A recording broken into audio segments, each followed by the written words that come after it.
Hello, my name is Ida Vishkai Eskamani. I am 28 years old. Today's date is January 5th, 2019. We are in Orlando, Florida, and I'm here sitting down with my twin sister, Anna Vishkai Eskamani.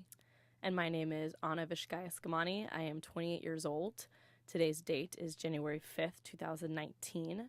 We are in Orlando, Florida, and I am here with my twin sister, Ida Vishkai Eskamani. All right. It's nice to be here with you, Anna. It's nice to be here with you, too. How do you feel? I feel a little tired.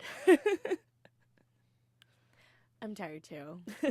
But it's kind of used to that feeling. It's like the standard now. Yes, it is. Perpetually exhausted. But for a good reason. Yeah, absolutely. I want to start this conversation talking about mom.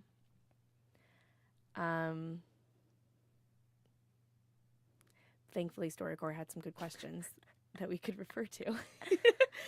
So it can be hard to talk about. Yeah. So our mom passed away 15 years ago to this month, not far from here in the hospital here in Orlando. Can you tell me about mom? Mom was one of the strongest people that I will ever know. God, I was not expecting to cry this soon. So, I mean, it's so funny because I'm a firm believer that death ends a life, but not a relationship. And so, I think my perception of mom has changed in the last 15 years compared to when we knew her as kids. But some things that I know to be true always is that she was so generous.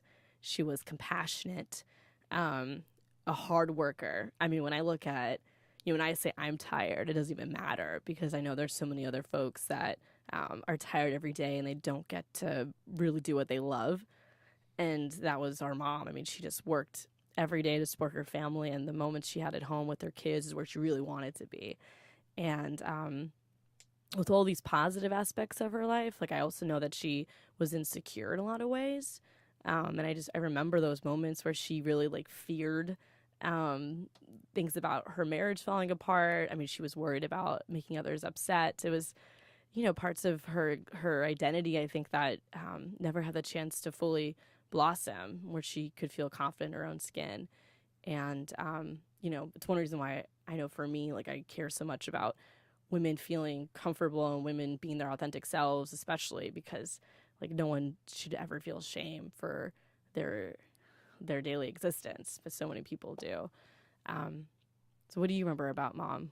When you think about mom, what comes to mind? I remember mom's smile, and she was insecure about her teeth because she thought they weren't white enough, which was the most ridiculous thing. She had the most beautiful smile. I remember she always rocked the mom jeans. Oh, always rock the mom jeans, which are making a comeback. Absolutely. Mom had a lot of struggle and a lot of insecurities, but I loved how she never hid those from her kids. You're right, because Dad didn't want to really talk about it, but Mom was she made it very clear. I also love how Mom was such a proud Iranian. I remember she would come to school and teach kids about Persian culture.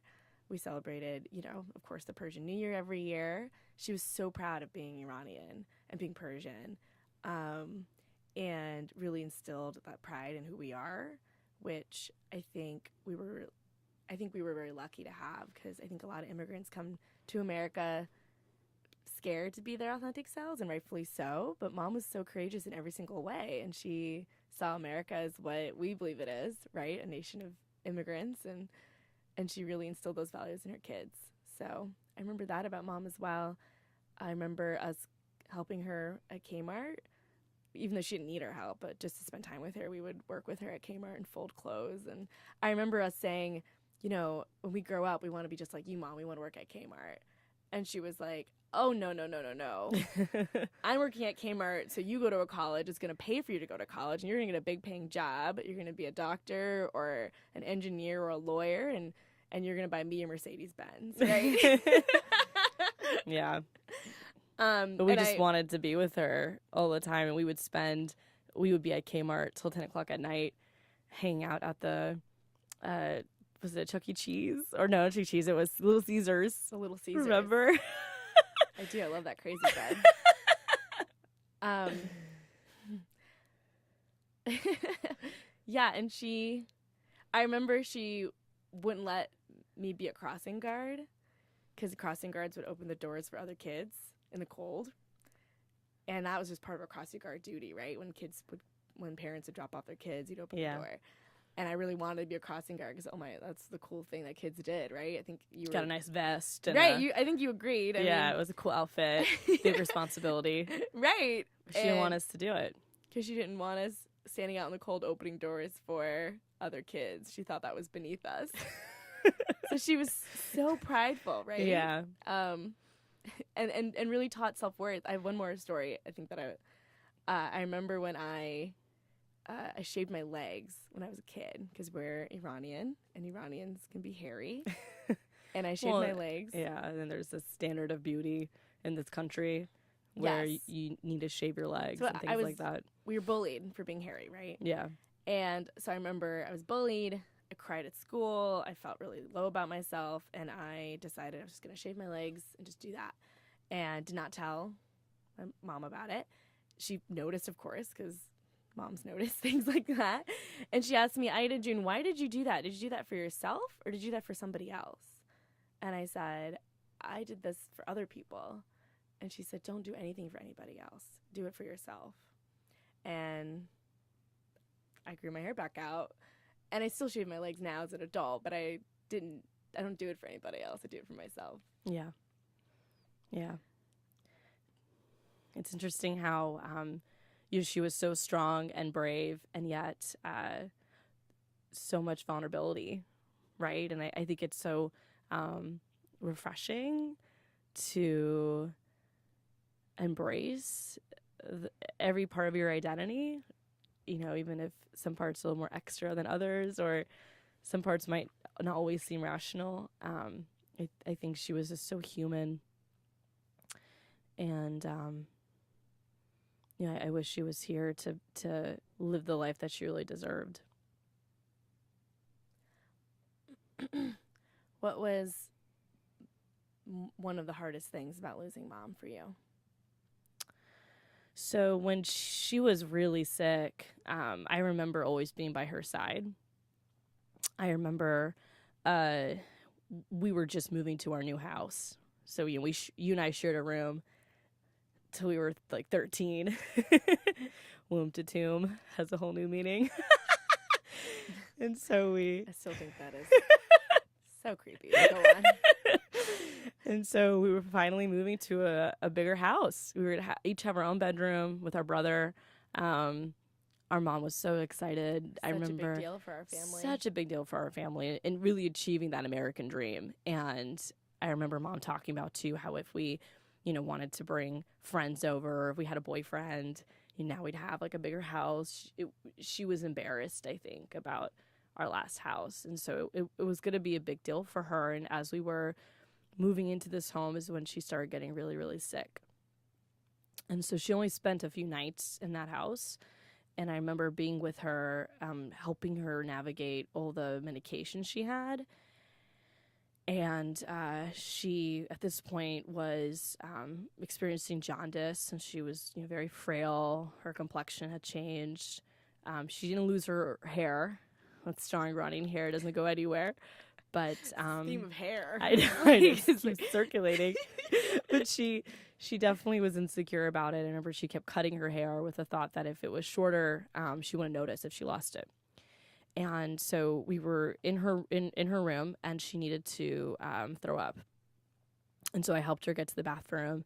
And afterwards, she looked at the mirror and said, "Anna John, I'm so ugly."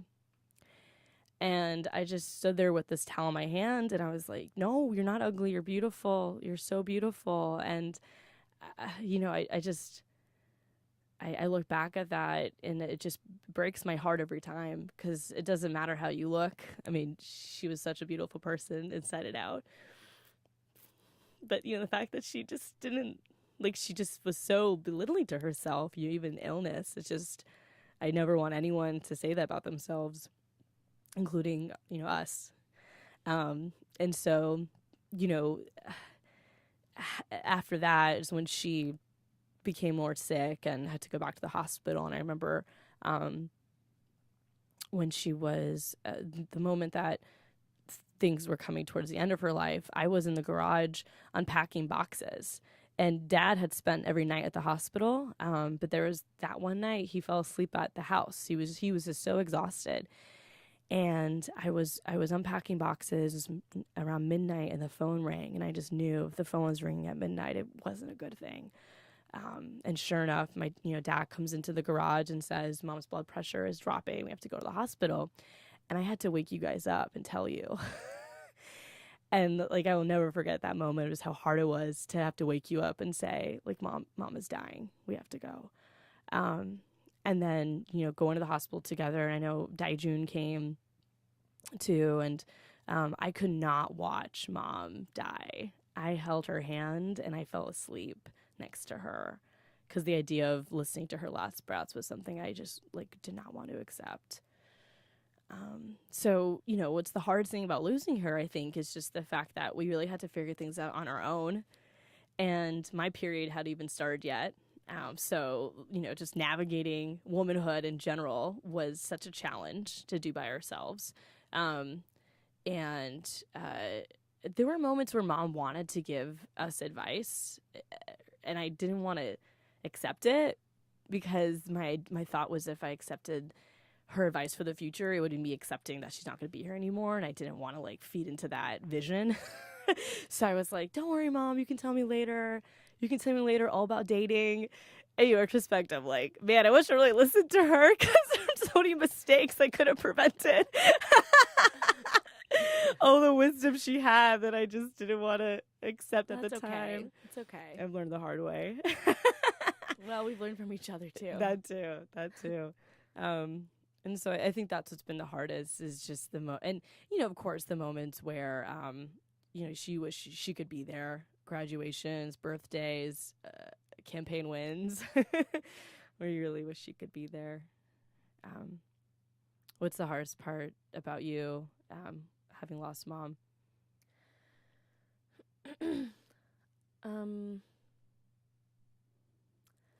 I remember that night I fell asleep watching TV, and I remember being woken up, and I remember wailing in the hospital, being so sad, and I had to stay awake and watch and listen, and I counted the seconds between her breaths until she passed away, until she didn't have a breath anymore. And I remember walking out of the hospital and thinking, I can't live without her, and if she's not here, I can't live. That's how this works. But woke up the next morning and I was still there. And I actually had a really vivid dream of her that night, of her coming up and telling me it's going to be okay. I'd had a dream too. And it felt like this warm feeling, like she was hugging me.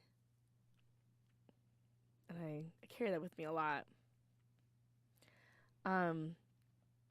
But she taught me to journal. I did it a lot growing up. I did it as a kid. And I remember a few days after she passed away, I took my journal and I ripped the whole thing out, shredded it, because I was like, this Ida is dead and gone. Ida of caring about these little petty things, school drama, whatever. It's done. It's over. I shredded it. I ripped it up. That life is over. And I took the remaining pages of the journal and I wrote everything I could remember about Mom's sickness.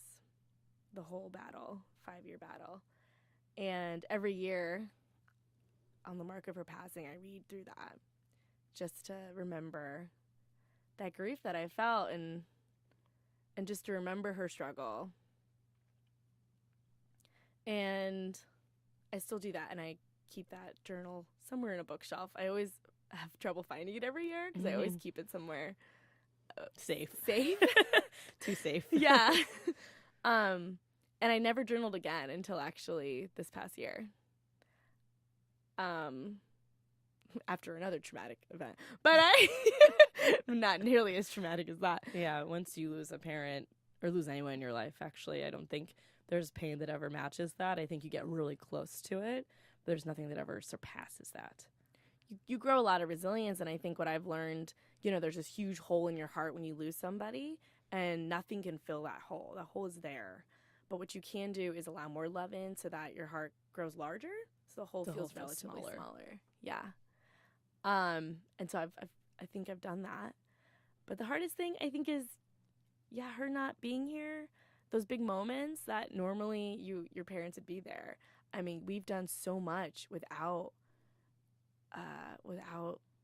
that parental kind of presence. When you think back through high school, college, our careers, we've had to make so many decisions on our own. We've had to, like, all these moments where our friends' families would all be there, and you and I just had each other. Pretty and much. We have our big brother, and of course Dad, but Dad works abroad, and Arya is our big brother is, he's 4 years older, and he is going through his own grief, and so there's so many moments where we just had each other. But I think we somehow made that work. Like, we were okay with that. Yeah, we never complained about it. It's so funny when I talk to young people today about their college options, and oftentimes the meeting's arranged like by a parent or the parent's there. And it's so sweet and so kind. But, I look at my own life and I'm like, wow, I never had that. And it's okay. Like, I'm content with that. It's not my ideal, but I think we really like survived it and grew from it. I think, one reason why we're two like very effective and bold and brave 20-year-olds is because of that loss. It gave us, we had to not only grow up really fast, but we were building resilience before we knew what resilience was. And we still are. And it's all grounded in the character that our mom was and who she built us to be, but also about the fact that she's not here anymore. Yeah, I feel really lucky that we had Mom, Nasreen, for the time that we did, because she was such an incredible person. And what's been so amazing through your campaign is when folks who knew Mom from years ago reach out to us and say, oh my gosh, I knew your mom. She was incredible. She was so loving. She was charismatic. She was funny. She worked so hard. She was always busy. She always had something going on. And all those things remind me of, I think, what people say about me and about you. And that really brings me a lot of joy to think that we are her best legacy. Yeah. And it just happened, kind of on its own. When own. we went to Iran for the first time to bring Mom's ashes there, I remember her, one of our aunts, Khali Parveen, speaking about, and she said this in Farsi, but speaking about, oh my gosh, they have Nasreen's hair. And it was just, for them so hard, I think, because they never saw their sister in so long. But also, to that point about like us, like we are living Mom's life, and which is why we have to live life twice as hard, because we're living for those who are no longer with us. That takes shape in so many different ways for everyone who knew her. And it's been remarkable to get letters and messages and photos from folks who knew Mom, because they've heard about me on the campaign trail, and us telling our story, which Mom is a big part of that. That it's motivated people to reach out. Not people don't do that unless it's really important to them. And I pinned up those letters on my bulletin board because it's just a reminder of who she was and how her story is not over yet. It's not. So, our family chose Orlando, Florida, to raise their kids. Sure did. And I know that for me, I've really grown to love this sweet town. It's not New York. It's not D.C., right? It's not San Francisco. It's Orlando. It's Orlando. I kind of have this relationship with Orlando sometimes where I kind of go back and forth, but I've fallen more and more in love with it over the years, most recent years, I'd say. But you've always been unequivocally Orlando. Could you tell me why? I think Orlando is really scrappy. And I've always seen myself as like a scrappy, creative, hardworking, thoughtful, compassionate person. I think those are characteristics of Orlando. You have this community that is still young enough to be malleable. And you look at our experience, everything about it is Orlando. I mean, growing up with no resources, really. Our dad working at Disney part-time. going to public schools in very diverse settings. You know, all of our best friends in school, there were no other Iranians really, but I mean, we found our chosen family through the diversity of our school settings, high school theater, and then going to University of Central Florida, which is, you know, our home, our local school, and in our dad going to UCF, us playing at UCF as kids. I mean, it's just something so intimate about growing and learning in the place you call home. And I just, because of those moments, I feel like the one constant in my life through the ups and downs has always been two things. One, my Iranian American identity, and two, Orlando being my home.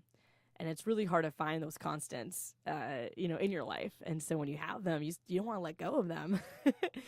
And the fact that I can now serve Orlando as an elected official for District 47 in the Florida House, what an incredible opportunity, what an incredible honor. And I know the community so well because it's in my blood. How have you learned to love Orlando as your home? Well, I think my love for Orlando really grew out of trauma. I think the Pulse nightclub tragedy really grounded me in this community. I know that you know I worked for Equality Florida at the time, and the LGBTQ community is one that's very important to me. And, you know, as a hetero person, queer people don't need to allow me in their spaces, but throughout my work, I've always been welcome in those spaces, and I really cherish that responsibility. It's a duty. It's a duty of a lifetime, I see. Yeah. And it's an honor. When Pulse happened, I was at Equality Florida, and, you know, the first message I got was from my boss texting all the Orlando staff members and asking, if you're okay, please respond to this text. And, of course, we live about 2 miles away from Pulse, and, you know, I was one of the second responders in that work and launched the GoFundMe page that raised nearly $10 million. And I worked directly in victim services and advocacy and organized with a lot of other amazing people a sit-in here and accepted arrest. And, you know, when we talk about Orlando after Pulse, it's a lifetime journey. And we have these, you know, mantras of Orlando Strong, Orlando United, but when we look at the intersections of that tragedy and the struggles this community faces, we're far from healing. We have so much work to do. And it has to be intersectional. It has to talk about the most marginalized people, because I see liberation as the liberation of the most marginalized. And those are LGBTQ people of color. Those are trans people of color. And Orlando showed its resolve, showed its strength, but it also showed its scars. And I feel this commitment to this community because of being so intimately involved with that tragedy and the people impacted, and thinking, like, I have to help. Like, I can't. This is the most important thing I will ever do in my life, is serve this community impacted by this tragedy. And even though the world may sometimes forget about Pulse, we certainly never do. It's something that I will always process. It's something that always haunts me. And I, you know, it's a lifetime responsibility to serve those folks impacted. And you know that you have a Pulse tattoo, of course. You got it just weeks after the tragedy. Yeah. I just got mine this year because I knew I wanted one, but it took me a while. And it's the word solidarity and rainbow, because I see that as our shared struggle. And I see that as my commitment to this community. And it's really important to me. So, yeah. But Orlando is a special town. It's real scrappy. And I'm really grateful our immigrant parents somehow chose this place to call home. And, you know, our parents were not like typical Iranians. A lot of Iranians come from wealth. They left Iran after the revolution with a job in the United States or with some money, things like that. And they kind of ingrained themselves in the Iranian American community. Our family never did that. We were somewhat isolated, but also our parents were Iranian but wanted to be American too. They left Iran because they wanted to come to America. You know, Dad is the most patriotic person I know, right? Like, It's true. I once asked him, I said, Dad, when you retire, like, what do you want to do? Like, where do you want to live? You know, and he was like, Orlando. There's nowhere else I want to be but Orlando. Yeah. And I was like, that is wild. Okay. Yeah. Like, So he wants to work for like the post office. he wants to work for the post office and live in Orlando. And I'm like, that's the dream. and it's beautiful, It's beautiful. right? I mean, I think it's so centering and like grounding about what matters in this work when we talk about advocacy, because I think you can get easily lost in these big delusions of grandeur or just like big ideas, but you got to think about what are working people, what do they care about? Totally. And these are folks who have no idea, like as advocates, they might never know who we even are. But And it doesn't matter. It doesn't matter. Like it's transformational versus transactionalism, and the fact that in this town, like we have the opportunity to be our authentic selves and to heal together and to get out of it even stronger. Yeah. I mean, Orlando is just such the perfect place for that to be. Well, I always think about in our work, like, did our parents care like who was quoted in the newspaper or like who, what, like, I don't know, what this policy looked like or like what bill, whatever. How many likes you got? Yeah, whatever, all that stuff, right? Yeah. My parents, like the immigrants, working people, did they care about that? No, they cared about their kids' education. They cared about Paying their getting bills food on on the plate, time. paying their bills on time, and that's just really centering for me in this work because I think there's so much, right, that you can get lost in. I just remind myself, like, the people we're fighting for, what do they care about? What are they saying and thinking? And that's such a grounding thing. And for us, it's our roots. Like, what did our parents think about? What were they doing? Yeah. And that always keeps me centered. I have a few more questions, and I want to be sensitive for time here. But you just had an election, Missy Moo. Sure did. Sure did. So you are now Florida's first ever elected Iranian American to the state legislature. I am. You ran a ridiculous campaign, grassroots. You were up against the world, and you prevailed, and you built an incredible army in this community of people. It was the most authentic campaign I think we've seen, and one of the most dynamic, and it garnered national attention, international attention. Your name was trending on Persian Twitter. How does that feel? Whoa. The one thing about losing mom, I think, is it impacted my ability to celebrate. Not just because it's hard to celebrate because she's not here, but she was the one who really convened the celebrations. Like, if you watch the old family videos, it's like she's the one who brings the birthday cake out, and she presses pause for those moments. And so everything we've done, like, we move so fast through. And even when I would get awards, I'm like, that's amazing, thank you so much. And then I put it down and keep moving forward. And so I never thought I'd run for office before. And I remember having conversations with you about it after President Trump won, and I started thinking critically about what kind of country do we have and what is a representative democracy, and can people like me actually do this? And I told you how I was really worried about not being able to live a wholehearted life if I ran for office, because I would have to make a lot of adjustments and commit myself to service, which doesn't leave a lot of room when you do it right. Doesn't leave a lot of room for anything else. And your permission was like so important to me, and you were so generous and gave me so much grace because I switched more than once. And I'm like, okay, I am team Anna running for office. And then you're like, I just can't do it. I need a wholehearted life. And I'm like, okay, I am team Anna's self-care, not running for office. And you're like, actually, I'm running for office. And I was like, you just told me you're not doing this, and I want to support you, but I don't know how right now. I know, it was wild. It was wild. And one of the first things I did, it was very much like, okay, I'm just going to blindfold and follow her. Because that's what a sister does. But at the same time, like, your support, you were the first person I was like, she has to be cool with this, because anything that I do impacts you. Like, and anything you do impacts me. I mean, this is the dynamic of our sisterhood. And so you giving me the space to navigate this in my own mind was so important and necessary. And one of the other exercises that I did is I wrote what I would say if I lost.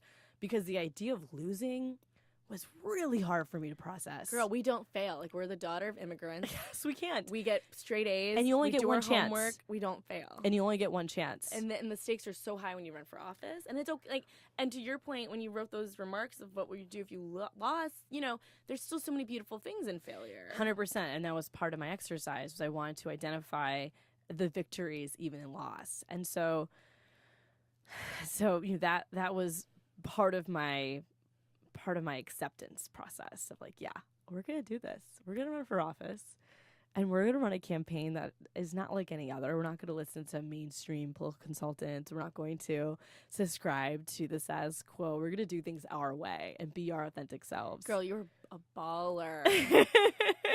I remember you were showing me some of the spreadsheets you had and things like that. And, you know, we both worked in campaigns. Like, our mentors are elected officials and candidates and advocates. I mean, it's not new to us, the world, but this, of course, was a first and a scary place. But I remember looking through some of your stuff and just being like, oh my God, this is incredible. I've never seen anything like this. You've built something unlike anything else the state has seen.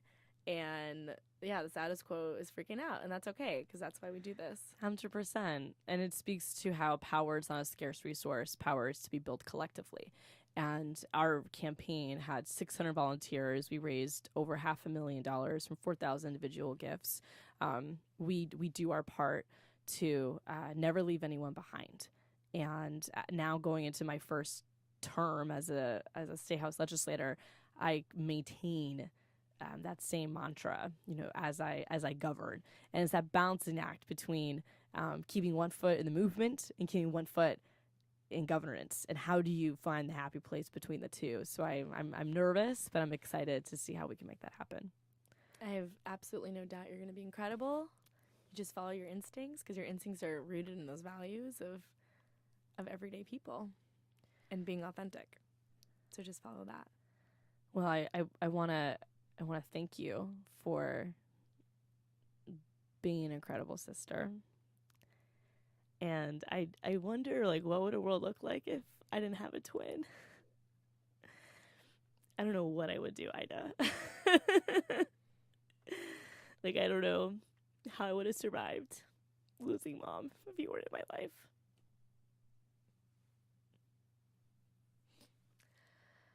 Well, thankfully, we don't have to worry about that.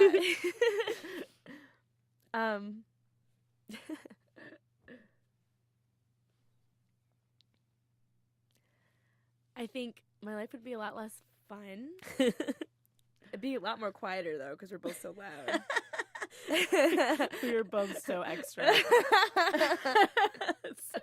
It's going to be wild in the Florida Capitol. It's going to be much noisier than it usually is. Your cackle. Can I ask? I'm going to ask a question I wrote down. I'm curious what you think. Obviously, we're twins. We're not identical, though people think we are. We have a lot of similarities. We work in similar fields, of course. I'm in advocacy and public policy. You're now elected official. You know, for the longest time, you worked at Planned Parenthood. I worked at Equality Florida. We were in College Democrats together. I mean, you know, we've always been there together. But I'm curious, in your words, how you think, and clearly we are different people, but I'm so curious, in your words, how do you think we're different? Ooh, that's a good question. I think we both, how are we different? I mean, we definitely have different experiences that I think impact, like, how we navigate trauma, navigate a problem. You jokingly told me the other day how, like, I run towards trauma and you just kind of process and let it settle. And so I think that's right. I kind of run into the fire, which is part of running for office, too. You literally run into the fire, and I don't ever want to make it out. Even recently, like, you know, with, like, potential relationships, like, I just run into it. And then I hit the wall, and I'm like, oh, God. And I turn around and, you know, have to press reset. But I fall hard. I fall hard for things that I care about. I don't know if you're at that same level. I think sometimes you're a little more thoughtful than I am. I think I kind of just bulldoze through things, and I have to like pause, process, remember. Sometimes I know you've reminded me like the importance of self-care and making time for others. Like you're a lot better than I am at setting time aside to spend with friends, and it's one of the areas that I need to be better at is pressing pause and saying, okay, I'm gonna go, be present at this event, or be present at our friend's wedding, be present at the baby shower, go to that show, right? And you prioritize that a lot more than I do, and I think too, one of my faults is that I tend to isolate myself because I get really tired and I have to be on all the time. So the moment where I can just be alone is something that I subscribe to, but sometimes I regret subscribing to it because after that alone time is over, I don't feel any more fulfilled, So I think you're really good about like keeping your heart open all the time. And I think I kind of close up sometimes. How would you describe our differences? I don't know. I came up with the question, but I'm not sure either of the answer. Oh, wow. Wow. No, I'm going to think on it. Hold on. Give me a minute. I was reflecting back on the holiday we just had because you've not been on a vacation in so long. And truthfully, I had not been in the past couple years, really, right? Since Pulse, I hadn't really taken any time for myself. But this year I decided I had to. Otherwise, I would have a breaking point. And so, in my experiences of just doing some self-care, which I think the average person would say it's not a big deal. Like what you're going on vacation should be, mandatory and okay, right? But we never had vacations growing up. Right. Either. It wasn't in how we operate. And so, self-care was not a priority because our parents didn't have capacity for that. But I was reflecting back on the holiday in which I essentially forced you to go on vacation and go abroad just for a week, right, to London, and comparing kind of how we approach things, right? And so it was really cool to see that. I thought it was funny to see how different we are sometimes. I think I can just really go with the flow and just like, yeah, whatever, we'll see what happens, right? But you were like, no, like we have to have these like formulas and like I think driving like on the other side of the road, for example. It was such a good example. Was hilarious, right? Because you had no process. You had no process to drive on the other side of the road. And I was just like, how's it going over there? Okay. No, you were literally like, okay, yeah. So, this is both of our first time ever. It was like a science experiment. Like how twins are different, right? Because like we're driving, in Ireland on the other side of the road, steering wheel on the other side, and I'm very much just like, if I hit a tree, it's fine. Like as long as it's not cruising. A person, like it's cool. Let me play music. Like let me pick my song. Like it's fine. Listen, like as long as we're not hitting a human or a car, we're good. Bushes are here to be like nicked. It's all right. And you're like, it's not your credit card on that insurance. And then when you drive, you're like, okay, I want to make sure like the line should be right here. How's my side looking? How's it looking? And I'm over here. I'm on my phone. Like it's looking great. Like But whose drive was more smooth? Whose drive was more smooth? I mean, but did it matter? Like, who actually hit something? I'll own it, but it's fine. It's a rental. I mean, it's fine. But that made me. It was so funny to me to see that because I never had really explained in that such a clear way, right? Yeah, I totally. can be so laissez-faire sometimes. Totally. And you and I do things with great intention as well, at least I strive to, but. I'm very go with the flow, kind of, it's all right, let's just see where this takes us, right? But you've grown, I think, in a lot of ways to be very, like, intentional with so much. But I think that's beautiful because I think we also learn from each other in that. Absolutely. Whether it's driving in Ireland or... I think one thing that we both share, though, is that we have empathy and we're also risk takers. Like, we're not afraid to take risk, though some might be more laissez-faire, some are more structured. I think that's something that makes us really powerful is that, like, we're able to take a chance. And I'm so happy I can take chances with you. I'm really happy I can take chances with XOXO. Always and forever. Boom to tomb. Finally. That was the first time you've ever said it. And you said it from National Archives. You hear that, Congress? The twins are coming. Is that what it Here we go. Yay!